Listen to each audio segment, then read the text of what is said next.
Uma boa tarde a todos e a todas. Havendo o número legal e sob a proteção de Deus, iniciamos os nossos trabalhos. Está aberta a sessão. A presidência convida o nobre deputado Luiz Paulo para fazer a leitura da ata da sessão anterior.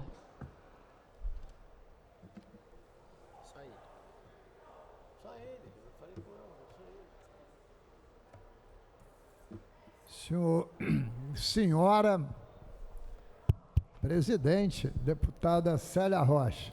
Prazer. É mistura de Célia Jordão com Marta Rocha. Ele sempre é uma honra. Eu sempre erro. Né? Desculpe. Célia Jordão. Fico muito feliz que Vossa Excelência ressurgiu no comando dessa casa.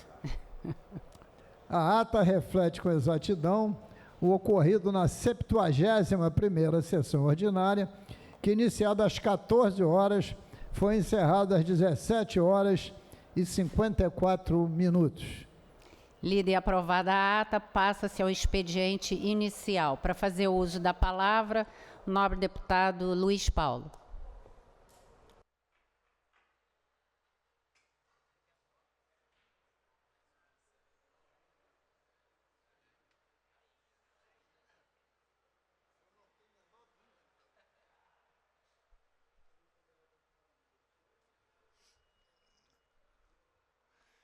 Senhora presidente, deputada Célia Jordão, senhoras e senhores deputados que nos acompanham de forma remota, senhoras e senhores telespectadores da TV Alerj, senhora intérprete da língua de Libras, que leva a nossa voz aos deficientes auditivos. Senhora presidente, hoje, no início às 11 horas, tivemos mais uma reunião da Comissão de Constituição e Justiça, que está apreciando a constitucionalidade dos projetos de lei do pacote do governo, para posteriormente virem à pauta receber emendas. Hoje esteve na pauta os dois projetos de lei de autoria do Executivo, no que tange a organização da Polícia Militar e a contratação temporária de policiais, como também a questão da alocação dos apetrechos de vídeo monitoramento, famoso, porque eu só descobri que existe isso há uma semana, por isso que eu estou dizendo que é famoso, projeto Sentinela, que vai querer alocar 250 mil câmaras de vídeo monitoramento no estado como um todo. E, além disso, se apreciou a constitucionalidade também do projeto da Controladoria Geral do Estado, que diz respeito a correções de distorções na carreira dos mesmos. Então, nos próximos 15 dias, a gente espera que cada um desses projetos esteja aqui na pauta para receber emendas. Mas na semana que vem, a CCJ vai começar a apreciar os projetos de leis que dizem respeito à política fiscal do Estado. Aquilo que eu chamo os projetos tributários ou os projetos que vão mexer de alguma forma na arrecadação do Estado do Rio de Janeiro. E queria aqui comentar, são 4, mas um, por óbvio, já foi muito falado, que é o da venda dos 48 imóveis, que muitos sairão desse anexo, e que não tem peso pecuniário, tem peso de botar embaixo sonhos, aspirações de algumas instituições, né, ou de usos potentes que tem hoje para serem desviados da sua finalidade inicial. Cito, por exemplo, o estádio Caio Martins, como também o batalhão da 23ª no Leblon, Bartolomeu Mitre, 915. Então, vou me ater aos 3 de finanças públicas que realmente vão mobilizar aqueles que gostam de finanças públicas, inclusive Vossa Excelência. O primeiro deles, que eu considero inconstitucional, e não tem hipótese nenhuma de eu votar favorável, é aquele que não traz R$1 para os cofres públicos. É uma troca de fonte de recursos e que desorganiza todo o sistema previdenciário do Rio Previdência para pagar aposentados e pensionistas. É o que o governo titulou o projeto de royalties e participações especiais. Por favor, o projeto de royalties e participações especiais do Rio Previdência.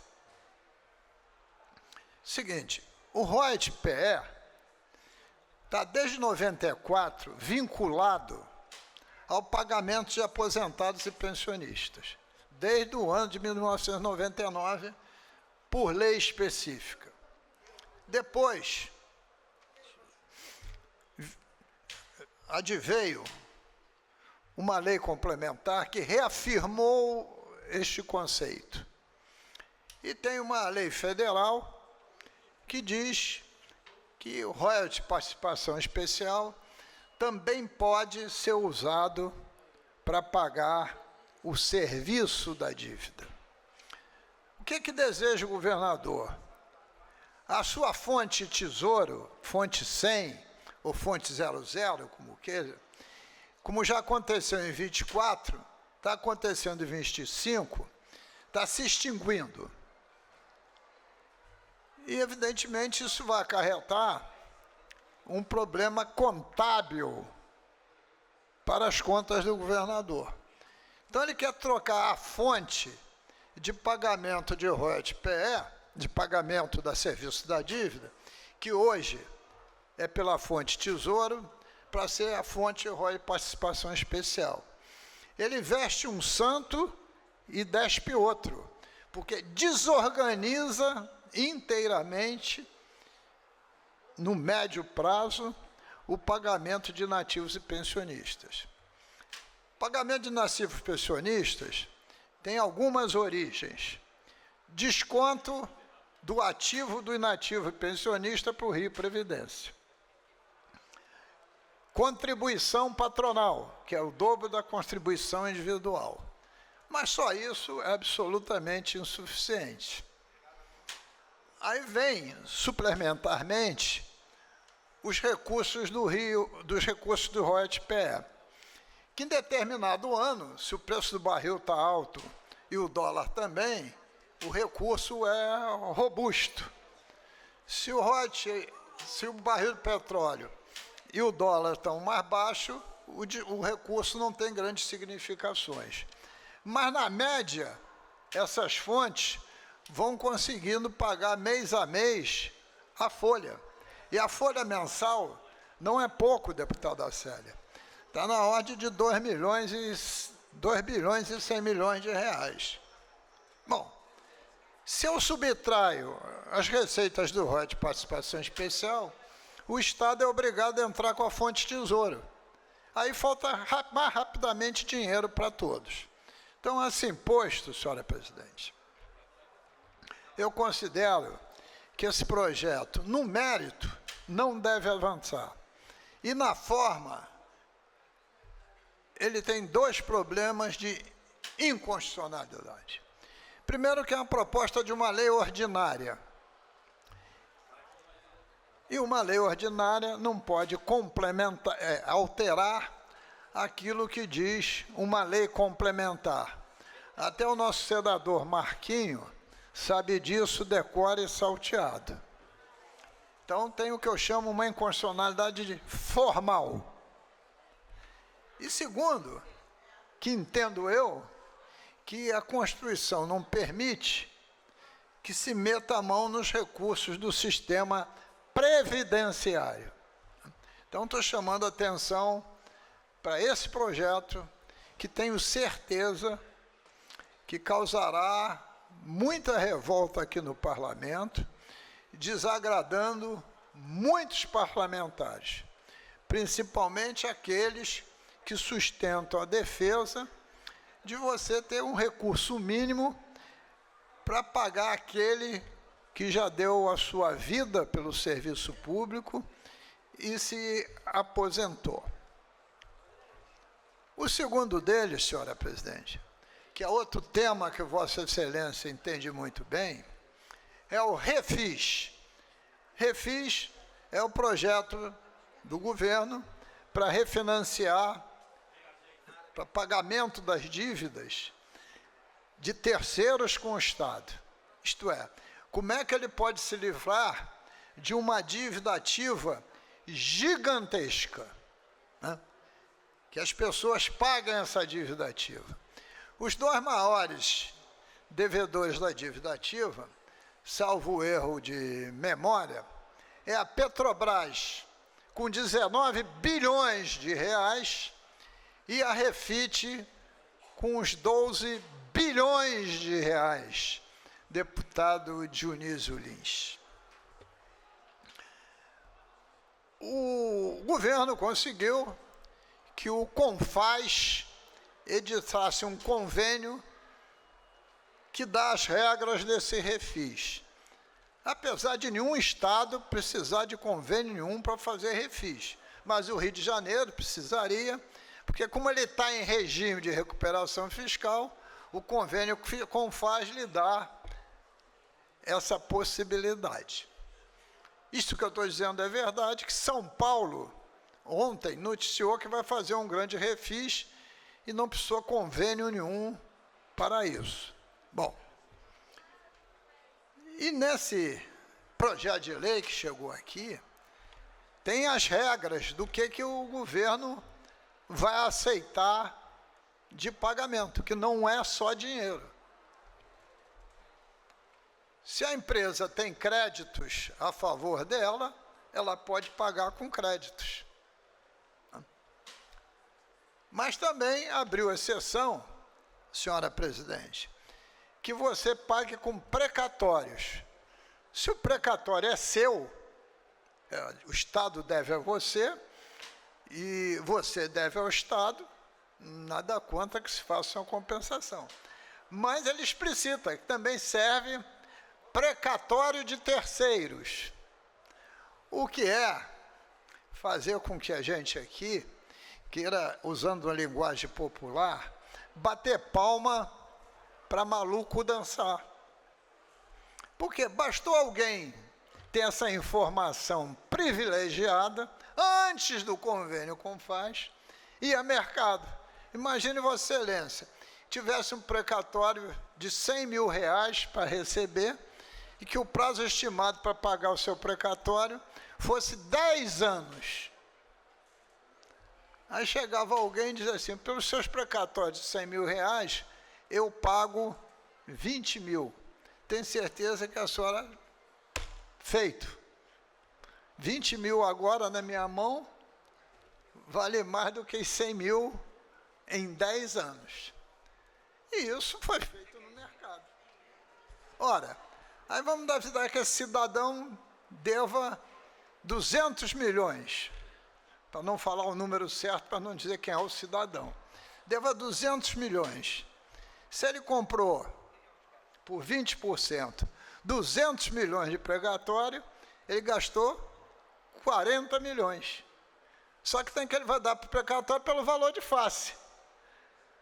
É um negócio da China. Você ganha porque comprou barato, vendeu muito mais caro e ainda ganha os abatimentos do refis, que tira juro, mora, etc, etc. Isso é inadmissível se a gente quer fortalecer o cofre do Estado. Inclusive com o discurso de dizer que é importante, e é verdade, você aumentar a arrecadação dos impostos entre 23 e 26, porque esse montante valerá como parcela para a União calcular de quanto cada unidade federativa irá receber do novo imposto a partir de 1º de janeiro de 2033, que é o IBS, Imposto sobre Bens e Serviços. Dito isso, senhora presidente, em relação a esse projeto, inconstitucional ele não é, mas evidentemente que no mérito, eu vou tentar primeiro retirar os precatórios de terceiro. Se não conseguir, vou me alinhar a um voto contrário. Até porque também acho que esse refis deveria ser feito só e somente depois do Estado aderir ao PROPAG, ao Programa de Plano de Pagamento das Dívidas com a União. E por quê? Porque o melhor ativo que eu tenho que negociar com a União é a dívida ativa. Se eu vou vendê-la antes, eu gasto dinheiro. Aliás, 2026 se aproxima. A gente já vê como é que foi o dinheiro da SEDAI em obras de drenagem e pavimentação, né? Mas não só, investimentos estruturantes quase nenhum. Você gastou o dinheiro, não teve ativo para dar, você não tem abatimento de juro, né? do juro da dívida com a União. Então, esse é o segundo projeto. E o terceiro, ainda não tem nem programação para ir à CCJ, que é o projeto de ampliação da alíquota do FOT, Fundo de Orçamento Temporário. Hoje, todos os benefícios fiscais, seja por prazo certo ou não, você calcula quanto o cidadão pagaria de imposto se não tivesse o benefício fiscal. Quanto ele paga com benefício fiscal. Tem uma diferença. Essa diferença, 10%, o beneficiário tem que depositar no FOT mês a mês. Está rendendo algo como quase 800 milhões de reais por ano. O governo, apegando um conceito, que fomos nós que criamos, não foi o governo, quando a gente recompôs a alíquota base do ICMS de 18 para 20 pontos percentuais. Medida que botou de arrecadação de ICMS ano a ano, estou tomando 25 como base, não botou, mas vai botar no total, algo como 5 bilhões de reais a mais nos cofres públicos.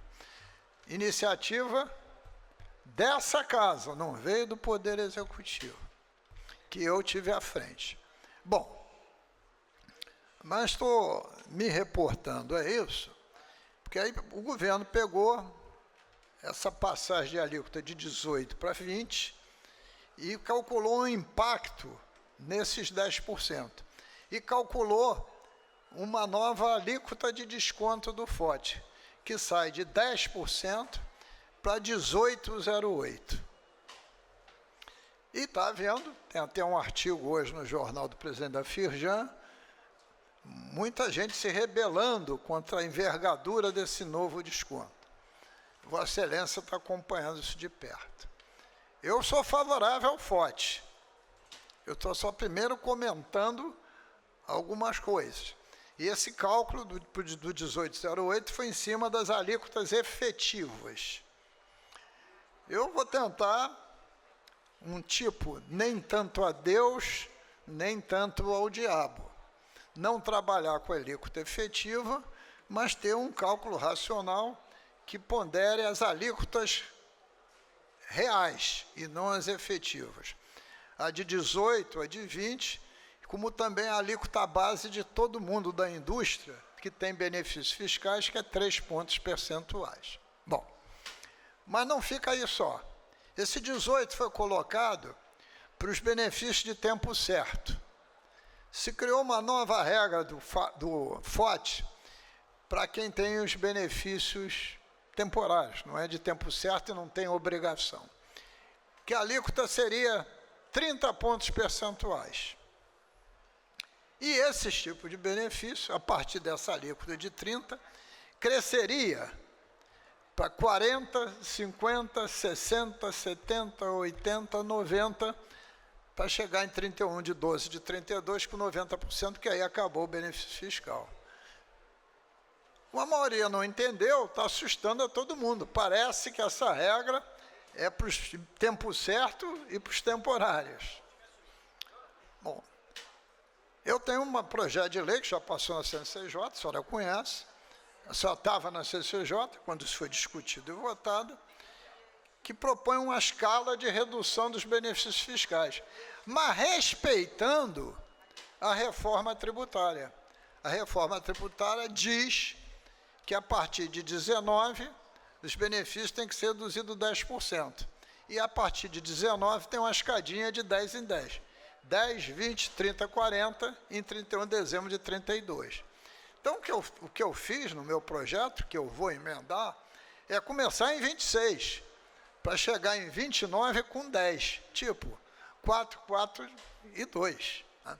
Porque eu não quero desrespeitar o conceito da reforma tributária.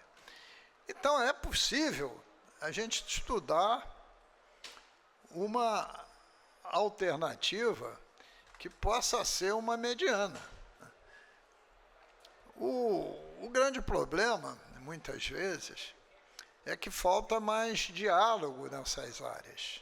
Falta mais diálogo. E aí tem sempre uma questão viva. Qual é a dosagem correta? Se o veneno, muitas vezes, numa pequena dosagem, cura. Numa grande dosagem, mata. Então, a gente tem que buscar a dosagem correta. E qual é a dosagem correta?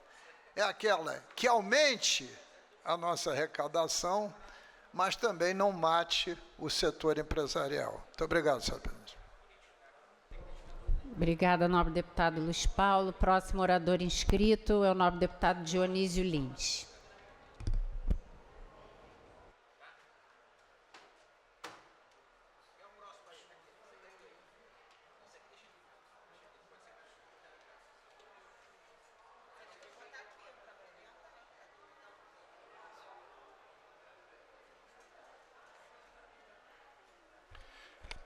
Excelentíssima senhora presidenta em exercício, deputada Célia Jordão, senhor professor, doutor Luiz Paulo, senhoras e senhores, eu venho a essa tribuna para registrar nos anais dessa casa a data de 25 de setembro, o aniversário de fundação da Super Rádio Tupi. Dia 25 deste mês, faz 90 anos a Super Rádio Tupi. Tenho uma honra muito grande de ter como meu particular amigo o jornalista Josemar Gimenez, que é o presidente dos Diários Associados e o presidente da Super Rádio Tupi.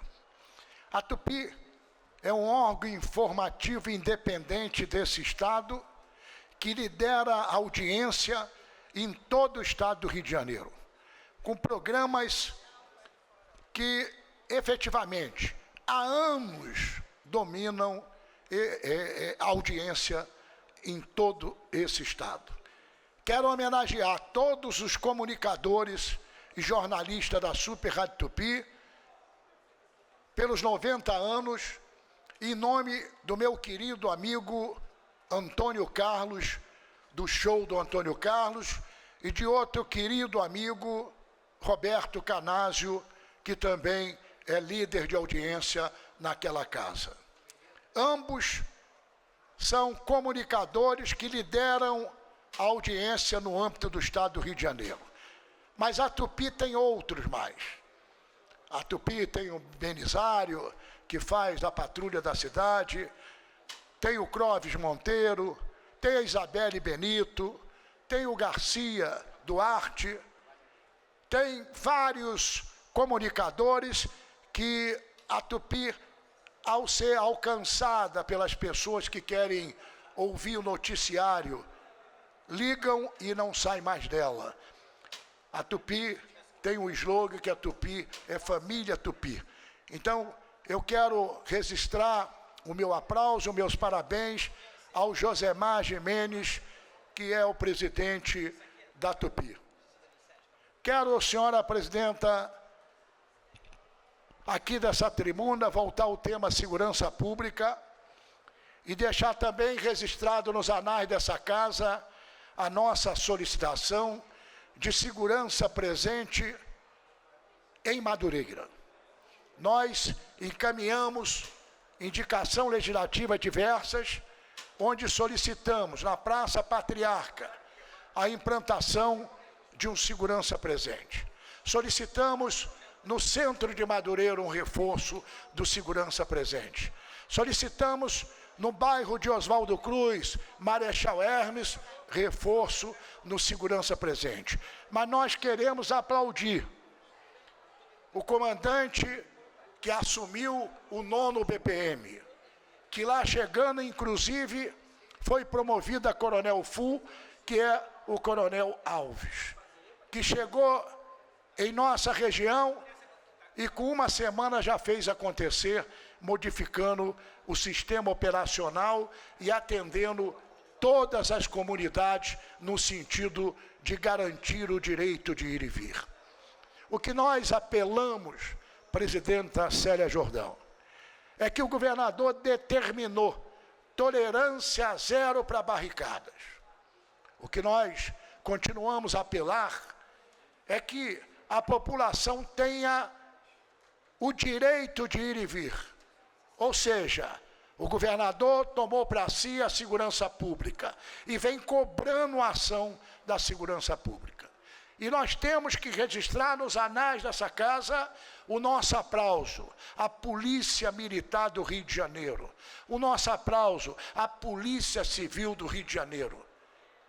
Todos esses segmentos estão unidos, comandado por um secretário de carreira na Polícia Civil, por um secretário de carreira na Polícia Militar e por um secretário de Segurança Pública, delegado federal, que é o doutor Vitor César, homem de inteligência. Devo dizer que a polícia vem trabalhando e muito em defesa do cidadão. Mas tenho dito sempre nesta tribuna que o governador, ainda no seu período de mandato, vai devolver a toda a população o direito de ir e vir, finalizando com essa questão de barricadas. E o que o governador está aguardando? O que vai ser feito agora, uma homologação de busca dos concursados para que aumente o contingente da Polícia Militar no Rio de Janeiro. Mais que isso, os policiais militares que estão efetivamente em Sulacap, passando pelo treinamento, ao chegar na corporação, vai reforçar o policiamento ostensivo do Estado do Rio de Janeiro.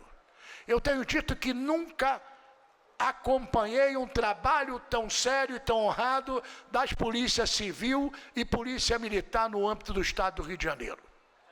O governador atendeu esses segmentos em tudo que pediram. A área de inteligência, volta a dizer, tudo o que foi necessário foi liberado pelo governador do Estado. Agora, o governador comanda toda a estrutura, diretamente, para que possa efetivamente entregar a solução à população do Rio de Janeiro, que é o direito de ir e vir e o fim dessa tal de barricadas. Isso é uma coisa que é muito constrangedora. E muito pior, deputada querida amiga Célia Jordão, presidente em exercício. Devo dizer que não é mais possível se aguentar as firmas de entorpecente comandar toda a estrutura em vários bairros dessa cidade. Não é mais possível aguentar essa firma num crescimento fenomenal e a gente entender que eles estão crescendo apenas pelo atendimento que faz. Eu fico triste quando acompanho nas regiões, deputada Célia Jordão, presidente em exercício. Eu fico triste, porque o dono da firma de entorpecente, ele sobrevive porque tem grana. E da onde vem a grana dele para corromper, para práticas não republicanas? É com os clientes. Infelizmente, quando se chega nos segmentos de baixa renda, e outros também, e outros locais também, que possuem a firma ou a filial da firma, é fila de gente para consumir o produto. Enquanto nós tivermos consumidores, essa firma não quebra. Agora, me entristece muito também passar por uma Avenida Brasil, ter um batalhão de polícia militar e você assistir crianças, jovens e alguns até adultos, cracudos lá jogado e o batalhão não está vendo. Me entristece e peço ao secretário de Segurança para ter um olhar firme nisso, ter um batalhão na Maré e se chegar no Parque União, passar na Avenida Brasil, a firma funcionando à vontade. Então eu quero dizer que não é mais possível tolerar isso. Cada um escolhe o seu caminho. Mas o governador determinou tolerância zero para o crime organizado. Doa a quem doer. Eu tenho dito, inclusive, que parlamentar não tem que indicar comando de batalhão. Parlamentar não tem que indicar delegado de polícia. Quem tem que indicar a segurança pública são os companheiros da própria carreira. E o governador comandar a estrutura através do secretário. Porque na hora que se coloca alguém indicado por algum político, vai haver o clientelismo institucional. Eu acho que lugar de polícia é escolha dos próprios dirigentes de carreira, e não por indicação política. Todos acompanharam os noticiários e acompanharam o constrangimento. O crime organizado, ele está infiltrado. O crime organizado, ele tenta, inclusive, lançar candidatos. Ontem observei um colega meu aqui, de Nova Iguaçu, do meu partido, denunciar que em Nova Iguaçu o crime organizado está lançando candidatos. E não é só em Nova Iguaçu. Em todos os lugares. É preciso um olhar mais pesado do Ministério Público.